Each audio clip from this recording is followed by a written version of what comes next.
প্রকাশ্য কোনো কার্যক্রমই ছিল না, সেই পরিস্থিতিতে আওয়ামী লীগের কার্যক্রম নিষিদ্ধ হলো, খুব কি এটা আলাদা কোনো প্রভাব পড়বে কিনা? আওয়ামী লীগের কোনো অস্তিত্ব দেখি নাই। আওয়ামী লীগের অস্তিত্ব হলো দেশের বাইরে। কেন দেশের বাইরে তারা গেছে? আমি এটা আওয়ামী লীগের সমালোচনা করে নিই, তারপরে আলাপটা করি। তারা দেশের বাইরে কেন বাইরে হলো? এই কারণে যে তারা এত ইনকাম করছে, এত চুরি চামারি করছে, এটা তো ভোগ করতে হবে। এই ভোগ করার আকাঙ্ক্ষায় বাইরে। আমি যে দেশে থাকি, হয়তো জেলে যাব, জেল থেকে হয়তো একদিন মুক্তি পাইলেও পাইতে পারি, যদি পাই ততদিনও তো আমার এই টাকা পয়সা আমি ভোগ করতে পারলাম না। এই জন্য টাকা ভোগ করার জন্য সব তারা বাইরে চলে গেছে। এমন লোকগুলো, এই লোকগুলো করাপ্ট, এই লোকগুলোই দেশের শত্রু, কোনো সন্দেহ নাই। এই প্রত্যেকটা লোকের আমি বিচার চাই, এবং এমন বিচার চাই যে বিচার দেখে পরবর্তী সময় যারা রাজনীতি করতে আসবে তারা যেন ওই বিচার দেখে তাকে একবার চিন্তা করে এই কাজকে আমি আবার করবো, এটা করে। কিন্তু এই সমস্ত বাস্তবতা মানার সত্ত্বেও আমি কিন্তু আওয়ামী লীগ নিষিদ্ধ করার পক্ষে না। কারণ আমি মনে করি এদের সংখ্যা বড় জোর 10,000, 20,000, 1 লাখ, 1 লাখ লোক এরকম ছিল, যারা দুষ্ট, যারা অন্যায়কারী, যারা খুনি, যারা লুটপাটকারী, পাচারকারী, 1 লাখ লোক ছিল আওয়ামী লীগের। এই 1 লাখ লোক পুরো দেশটাকে আওয়ামী লীগে তারা চালাইতো এবং তারাই কর্তৃত্ব করত। এবং এদের হাতে আওয়ামী লীগের লোক যেন নির্যাতিত হয়েছে, প্রচুর হয়েছে। আওয়ামী লীগের লোক মারা যায় নাই, মারা গেছে, প্রচুর লোক মারা গেছে। তো এবং তারপরে আওয়ামী লীগের সংখ্যা কত? আমি মনে করি আওয়ামী লীগের নেতা কর্মীর সংখ্যা এই দেশে মিনিমাম 50 থেকে 1 কোটি, মানে 50 লাখ থেকে 1 কোটি মতো হইতে পারে। 50 লাখ তো হবেই আমার ধারণা। যেটা এই যে বাকি যারা আছে তাদের জন্য আপনি যদি আওয়ামী লীগকে নিষিদ্ধ করে দেন, তাদের জন্য আপনি কি রাখলেন? তারা কি করবে? তারা কি জামাতে জয়েন করবে? তারা কি এনসিপিতে জয়েন করবে? অথবা তারা কি বিএনপিতে জয়েন করবে? তারা তো ওই আদর্শে বিশ্বাস করে না, তারা কিভাবে জয়েন করবে? এখন আপনি বলবেন যে আওয়ামী লীগ, অনেকে বলে দেখি আওয়ামী লীগ যখনই আসছে তখনই আওয়ামী লীগ একটা আকাম করছে, একবার একদলীয় শাসন করছে, আবার এইবার আরেকবার এটা স্বৈরাচারী ক্যাম্প। এই কথাগুলো কিন্তু মিথ্যা না, আমি কিন্তু এগুলিকে বাদ দিই না, এগুলিকে আমি অস্বীকার করি না। 74-এ তারা যেটা করছে এটা গণতন্ত্রের কোনো সংঘাতেই পড়ে না। সমস্ত দলকে নিষিদ্ধ করছে, অন্যায় করছে, যেই করুক, এটা শেখ মুজিব করুক আর যেই করুক, এটা আমাকে আসা যায় না। হাসিনাও এটা করছে। পাশাপাশি আওয়ামী লীগ তো আবার অন্য উদাহরণ আওয়ামী লীগের আছে। আপনি দেখেন তো 96 সালে যারা আওয়ামী লীগ ক্ষমতায় আসলো, 96-এর আওয়ামী লীগ সরকার হলো এদেশের একমাত্র সরকার যারা শান্তিপূর্ণভাবে ক্ষমতা হস্তান্তর করছে, আর কেউ করে নাই। আর সবাইকে ধাক্কা দিয়ে সহায়তা হয়েছে, জোর করে সহায়তা হয়েছে। কাজে ভালো মন্দ দুই জায়গায় আছে। সমস্যাটা কোথায় আমি বলি, সমস্যাটা দলের না। 96-এর আওয়ামী লীগ আর 2014 অথবা 2018, 2024-এর আওয়ামী লীগ, এদের কি গঠনতন্ত্র আমূল চেঞ্জ হয়ে গেছে? চেঞ্জ হয় নাই তো, নেতৃত্বের ক্যারেক্টারে চেঞ্জ হয়েছে। তো এই যে আমি বললাম যে 1 লাখ লোক আসতে হয় না, আপনি এই 1 লাখ লোকের কারণে আওয়ামী লীগের চেহারা পাইছে।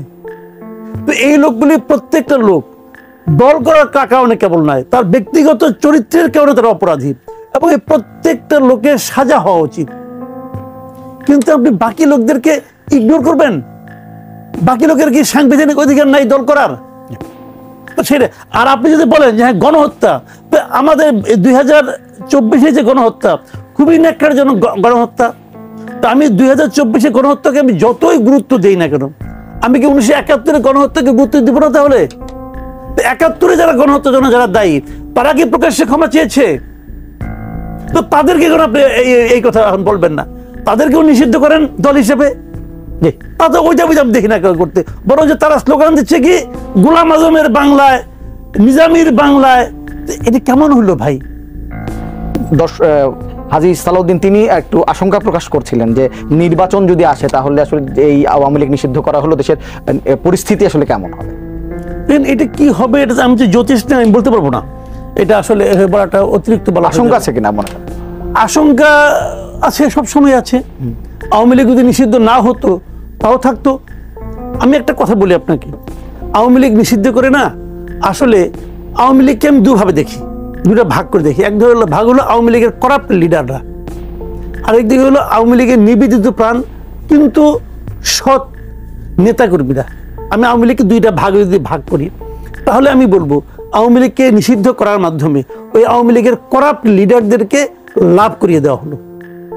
একদম সিম্পল, আওয়ামী লীগের লাভ হলো। আওয়ামী লীগ পুরো আওয়ামী লীগের না, আওয়ামী লীগের করাপ্ট লিডারশিপের লাভ হলো।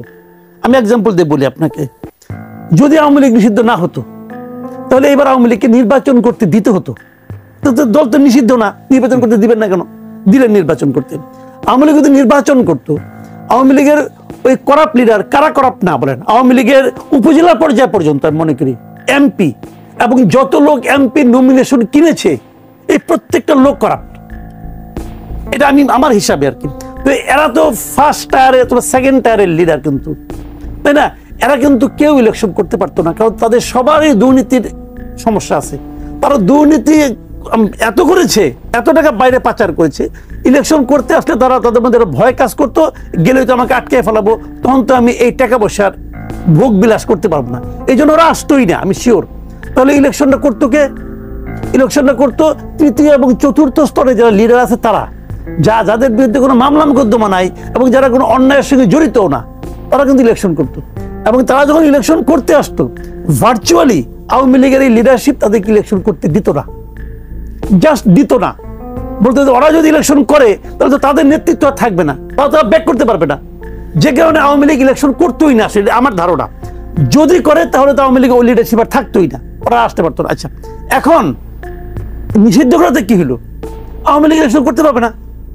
আর ইলেকশন না করতে পারলে এখন আওয়ামী লীগ কিন্তু ফিরে আসার চেষ্টা করবে। তখন এই যে সেকেন্ড ও থার্ড টায়ারের অথবা ফোর্থ টায়ারের যারা লিডার আছে অথবা সাধারণ নেতা কর্মী, তারা কিন্তু ওই করাপ্ট লিডারদেরকে নেতা মাইনেই তাদের আন্দোলন করতে হবে এখন। যদি তারা করে, গোপনে গোপনে যদি করে, তার মানে ওদের পুনর্বাসনে একটা সুযোগ এখন থেকে যাবে। যে কারণে ওই করাপ্ট লিডারদের হাতে প্রচুর টাকাও আছে, অপরিমিত টাকা। আমি এটা চিন্তা করতে পারবো না। একটা ছাত্রলীগের নেতা যদি 20,000 কোটি টাকা থাকে রে ভাই, এটা কত টাকা? তো ওইখান থেকে যদি এক একটা মানে আসনের জন্য তারা যদি 5-6 কোটি টাকা বরাদ্দ করে দেয়, তোমরা এটা আওলা ঝাওলা বাঁধাও, একটা বোম টোম ফুটাও ভাই। প্রত্যেকটা এলাকায় এই মাদক নেশাগ্রস্ত লোকের অভাব নাই, কিন্তু 10,000 টাকা দিলে একজন ই করে আসে, কোপ দিয়ে আসে, এরকম লোক বহুত আছে। কিন্তু তাহলে এগুলো হতে পারে, ওই লোকগুলো করতেও পারে। আবার উল্টাও হতে পারে, তারা চিন্তা করতে পারে যে 1,000 টাকা পাঠাবো অথবা 10,000 টাকা পাঠাবো, এটা তো আমার লস, দরকারটাকে আমি ফুর্তি করি। তারা ফুর্তি করে আকাঙ্ক্ষা থাইকে যেতে পারে। কি হবে না হবে এটা জ্যোতিষ ছাড়া কেউ বলতে পারবে না, কাজে এটা ওই লাইনে যাচ্ছি না। কিন্তু আমি মনে করছি জিনিসটা এটা হলো যে আওয়ামী লীগের নেতাকর্মী যারা, সাধারণ নেতাকর্মী যারা আছে, তৃণমূলের যারা আছেন, সমর্থক যারা আছেন, তাদের প্রতি একটা অবিচার করা হয়েছে আমি মনে করি। বাট আমার কথাটা হলো কি, এই যে আপনার জুলাই আগস্টে যে হত্যাকাণ্ডগুলি হয়েছে, এটা কি আওয়ামী লীগ সরকার করেছে নাকি আওয়ামী লীগ পার্টি করেছে? আওয়ামী লীগ সরকার এবং আওয়ামী লীগ পার্টি কিন্তু সমার্থক না। পার্টি মানে কিন্তু আওয়ামী লীগের সেন্ট্রাল কমিটি না, পার্টি মানে কিন্তু এর কর্মী সমর্থক সহ আওয়ামী লীগ পার্টি। আমাদের এখানে পার্টি তো আর জামাত ইসলামের মতো না যে রিসিট কেটে পার্টি হতে হয়, তাই না? তো এই পার্টি তো আমাদের বিএনপি আওয়ামী লীগের পার্টি ক্যারেক্টারটি এরকম, যে কেউ পারে, যারা সমর্থন করে করেই। সারা জীবন দাদা আওয়ামী লীগ করতো, পোলায় আওয়ামী লীগ করে, ছেলে ভাই আওয়ামী লীগ করে, বাচ্চা কাচ্চা আওয়ামী লীগ, ছাত্রলীগ করে, এটা তো এটা ধারাবাহিকভাবে চলে কিন্তু আমাদের এখানে এগুলো। তো সেখানে আওয়ামী লীগের কি গঠনতন্ত্রে কোনো সিদ্ধান্ত নিয়ে কাজটা তারা করছে নাকি সরকার সিদ্ধান্ত নিয়ে করছে? এটা সরকারের সিদ্ধান্ত, এখানে এটা হলো সরকারের সিদ্ধান্ত। পুলিশকে আওয়ামী লীগের একজন উপজেলা কমিটির সাংগঠনিক সম্পাদকের কথা অনুযায়ী গুলি করছে নাকি এমপি সাহেবের কথা অনুযায়ী গুলি করছে অথবা প্রাইম মিনিস্টারের কথা অনুযায়ী গুলি করছে? আমার কথা হলো এগুলি বুঝতে হবে। আপনি যদি পুরো জিনিসটাকেই আপনি যদি ভেঙে, আমি আবার একটা এক্সাম্পল দিয়ে বলি আপনাকে, তাহলে বুঝবেন আপনি। ধরেন একটা গাড়ি, একটা স্টুডেন্টকে গাড়ি চাপা দিল, একটা বাস দিল, তো আপনার দায়িত্বটা কি? ড্রাইভারকে নিয়ে আদালতে নিয়ে উঠানো, ড্রাইভারকে ধরে পুলিশের কাছে দেওয়া।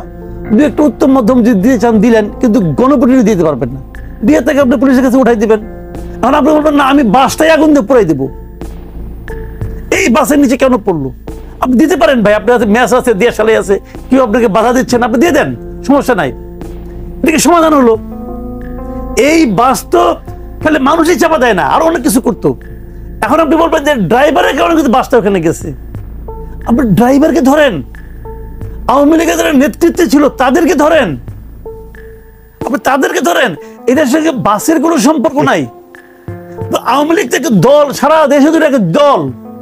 আপনি ওই লোকটাকে ধরেন, আপনি একটা গাছের বট গাছের নিচে বসলেন, পাখিয়ে পাখাটা গুলো আপনার মাথার উপর পড়লো, গাছ কেটে বলবেন? হিসাবগুলো এইভাবে দেখতে হবে। কাজগুলো অন্যায় হয়েছে, কোনো সন্দেহ নাই, কিন্তু যেটা করতেছেন এখন আপনি বলেন যে কথা নাকি আমাদের দর্শক বলে, ওটা আমি একটু জবাব দিয়ে দিই, যে তত্ত্বাবধায়ক সরকার অথবা অন্তর্বর্তীকালীন সরকার এই ধরনের কাজ করতে পারে কিনা। দেখেন, অন্তর্বর্তীকালীন সরকার আইনগতভাবে একটা সাধারণ সরকার যা করতে পারে সব করতে পারে, আইনগতভাবে তাদের কোনো বাধা নাই। বাট একটা কনভেনশন আছে, কিন্তু অন্তর্বর্তীকালীন সরকার আগে ছিল না, কিন্তু আমাদের কখনো তত্ত্বাবধায়ক সরকার ছিল। আমরা ওই যে তত্ত্বাবধায়ক সরকার অন্তর্বর্তীকালীন সমর্থক ধরি, তত্ত্বাবধায়ক সরকারের একটা কনভেনশন ছিল যে তারা নীতি নির্ধারণী কোনো কাজ করতো না, তো প্রত্যাহিক কাজগুলি করতো। কিন্তু ওইটার সঙ্গে আবার এটার পার্থক্য আছে একটা, ওই সবই মানতে হবে, পার্থক্য আছে। ওই সরকারগুলি যেভাবে আসতো এই সরকারটা সেভাবে আসে নাই, এটা একটা গণ অভ্যুত্থানের মাধ্যমে আসছে, কিন্তু সেখানে এটার পার্থক্য আছে। কাজে এদের এখতিয়ার নিয়ে কথা বলাটা খুব একটা জরুরি না, কিন্তু আমি তারপরেও মনে করি ওনাদের এটা মাথায় রাখা উচিত যে আমি যে কাজটা করতেছি এই কাজটা কিন্তু আপনি যে কাজই করেন না করেন, আপনি যেই হন না কেন ভাই, আজকের দিনটা তো শেষ দিন না, আজকের দিন শেষ দিন না, কিন্তু প্রত্যেকটা দিনের পর আরেকটা দিন আসে, এবং একসময় যে ওই দিনের কর্মকাণ্ডগুলিকে বিচার করা হয়, একসময় কিন্তু বিচার করা হবে যে ডক্টর ইউনূস সরকার কে কি করেছেন, তখন যেন আপনি জবাব দিতে পারেন। এরকম ভাবে কাজ করছে, মানে আশঙ্কা প্রকাশ করছে, বিভিন্ন জায়গায় শুনতে পাচ্ছে যে এবার আওয়ামী লীগ নিষিদ্ধ হলো, এরপর কি টার্গেট বিএনপি কিনা, মানে এমন কোন আশঙ্কার আসলে কোনো জায়গা আছে কিনা? এই আশঙ্কাটা আপনি বুঝতে পারবেন তখন যদি আপনি জানতে পারেন যে আসলেই আওয়ামী লীগটা নিষিদ্ধ হলো কার আগ্রহে। যতই এনসিপি বলুক, আমি তো এনসিপির এই আন্দোলনটাকে পাতানো আন্দোলন বলি, পাতানো আন্দোলন, কিন্তু কারণ এনসিপির দাবি তো এনসিপিটা অনেকদিন ধরে দাবি করতেছে, আওয়ামী লীগ শুরু দিন থেকে এনসিপি বলতেছে, এনসিপি মানে এই স্টুডেন্টরা বলতেছে আওয়ামী লীগ নিষিদ্ধ করতে হবে, এটা তো পুরনো দাবি। এই দাবি যথার্থতা অথবা যথার্থ কিনা এটা নিয়ে অনেক আলোচনা হতে পারে, আলোচনা করতে আমার কোনো আপত্তি নেই, কিন্তু হঠাৎ করে এই সময়ে করতে হবে, তারপরে তাদেরকে সরকার মানে আপনার একভাবে মানে প্রশ্রয় দিয়ে আন্দোলন করার জন্য ওখানে বসতে দিল, পানি দিল, শীতল পানি ছিটিয়ে দিল, সবকিছুই করলো, আবার তারপরে হাসনাত আব্দুল্লাহ বললো কি 1 ঘন্টার আলটিমেটাম দিলাম। মানে এটা কি রে ভাই, 1 ঘন্টা কিন্তু আলটিমেটাম হয় নাকি? 1 ঘন্টা কেন দিল? কারণ সে জানে যে 1 ঘন্টা খানেকের মধ্যে ডিসিশনটা আসতেছে। তাহলে সরকার যেখানে খেলাটা খেলছে, আমি মনে করি সরকার নিজেরাই সিদ্ধান্ত নিয়ে তারা এই কাজটা করবে। করার পরে আমি কেমনি করে করবো, কারণ এর আগে তো প্রধান উপদেষ্টা 3-4 বার বলে ফেলেছে বিভিন্ন বিদেশি মিডিয়াকে যে কোনো দলকে নিষিদ্ধ করে তাদের এই সরকারের কোনো ইচ্ছা নাই। তাহলে তারা কেমনি করে করলো? যেন তারা অজুহাত হিসেবে দেখাইতে পারে যে এরা দাবি করছে, বিশাল জনসমাগম হয়েছে, এই দাবির প্রেক্ষিতে আমরা দিচ্ছি এটা, এই জন্য আমরা তড়িঘড়ি করে মিটিং ডাকছি, ডেকে দিয়ে দিচ্ছি, এইটা বলার জন্য সরকার। আসলে সরকারের এটা ইচ্ছা অনেক আগের থেকে ছিল। যদি ইচ্ছাটা সরকারের ইচ্ছার কারণে হয়ে থাকে, এখানে হলো মূল পয়েন্ট, তাহলে বুঝতে হবে সরকার এই ইচ্ছাটা করলো কেন, আগে করলো না, এখন করলো কেন? তাহলে সেখানে কি অন্য কোনো দলের ব্যাপার হতে পারে, নাকি সরকার সময় নিতে চাচ্ছে, সরকার নির্বাচনটাকে প্রলম্বিত করতে চাচ্ছে? এগুলি অনেকগুলি জায়গায় কিন্তু আছে। মনে রাখবেন, একটা লোক দায়িত্বে বসান, ধরেন একটা গাড়ি চালাইতে হবে, যে নাকি মানে আপনার এক্সপার্ট ড্রাইভার, তাকে বলেন ভাই তুমি সরো, তুমি পারতেছো না, তুমি সরো, সে কিন্তু নেমে যাবে, ঠিক আছে পারতেছি না। যে এক্সপার্ট নয়, আনারি, সে কিন্তু সরতে চাবে না, সে সবসময় মনে করে আমি ভালো কিছু দেখাই ফেলাবো। তো এই সরকার তো মোটামুটি আনারি, এরা খুব ভালো কাজ করতেছেন, এবং এটা এই সরকার প্রধান নিজেও বলছে আমি কিছু জানতাম না, আমি এসে পড়ছি, আমার সঙ্গে যারা আছে তারাও কিছু জানতো না, দেখি শিখি। এটা কি শিখার জায়গা নাকি রে ভাই? কারণ আপনার একটা ভুল পুরো দেশের জন্য ভুল ডেকে নিয়ে আসবে, এটা কি শিখার জায়গা? আপনি না পারলেন, আপনি একজন লোক যদি নিজে বুঝে আমি অযোগ্য, সে তখন তার কি করা উচিত? এমন এমন লোককে আনা উচিত যারা এতটাই যোগ্য যে তার অযোগ্যতা চোখে পড়বে না, কিন্তু উনি তা করেন না, উনি তার চেয়ে অযোগ্য লোকদের নিয়ে আসছেন, আইনে একটা বানাইছেন উপদেষ্টা মন্ডলী। এটা আসলে আল্লাহ চালাইতেছে এখন। এখন সেই সরকারের মধ্যে যদি খায়ের জাগে, যদি আরো 10টা দিন বেশি থাকা যায়, থাকি না, দেখি না, তো একটা আওলা বাজাইলাম, তো আরেকটা আওলা যে আসবে না, এটা আমি খুব সহজে মনে করি না, আসতেও পারে। মাসুদ কামাল, না মন্তব্য না, আমি খালি একটা কথাই বলবো, আমি এটা শুরুতেও বলেছি, অনুষ্ঠানে আগেও বলেছি, দেখেন, এবং এটা আমি আওয়ামী লীগ আমলেও বলতাম, সেটা হলো কি, দেখেন ঐক্যবদ্ধ জাতি অগ্রসর হতে পারে, বিভক্ত জাতি অগ্রসর হয় না। আওয়ামী লীগ তার 15 বছরে জাতিটাকে বিভক্ত করার চেষ্টা করেছে মুক্তিযুদ্ধের চেতনার নামে।